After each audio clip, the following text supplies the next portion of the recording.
À Lyon, les besoins de recrutement sont clairement identifiés, c'est derrière, puisque finalement l'effectif était l'effectif était bien équilibré en début de saison, mais pour une équipe qui jouait en défense à 4. Depuis, Lyon est passé à une défense à 3 ou à 5, comme on préfère, mais ça veut dire 3 défenseurs centraux.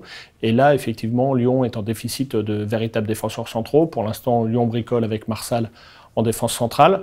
Mais par exemple, lors du dernier match de Ligue des Champions contre Donetsk à Kiev, il n'y avait pas de réel défenseur central sur le banc. Donc en cas de problème parmi les 3 défenseurs centraux, il aurait fallu modifier le système tactique ou changer un joueur de poste. Donc il y a un vrai problème à ce niveau-là. Pour l'instant, ça n'a pas été grave, mais pour finir la saison, si Lyon continue à 3 défenseurs centraux, il faut un défenseur central.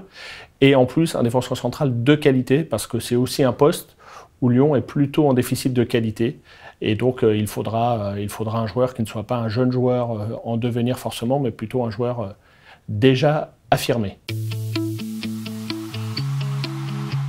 Alors, la bonne pioche évidente, entre guillemets, ce serait Pep, qui vient de résilier son contrat à l'amiable avec Beşiktaş. Il a 35 ans, il a une expérience incroyable, il a tout gagné avec le Real, avec le Portugal. C'est un joueur qui connaît très bien la Ligue des Champions, qui l'a évidemment gagné avec le Real Madrid, et qui a les qualités qui manquent un petit peu à l'effectif lyonnais, c'est-à-dire beaucoup d'ardeur défensive, beaucoup d'agressivité, une grosse expérience et un gros caractère aussi. Donc c'est vraiment un joueur qui apporterait dans le vestiaire.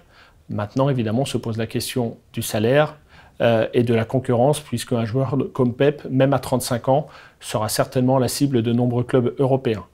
Je pense aussi que Lyon va se tourner vers l'Amérique du Sud pour aller voir un défenseur capable de s'installer dans cette défense centrale et de devenir le pendant de Denayer en défense centrale, puisque Marcelo réalise une saison qu'on qualifiera de moyenne, et je ne pense pas que Lyon désire s'appuyer sur la durée sur Marcelo, qui a aujourd'hui 31 ans.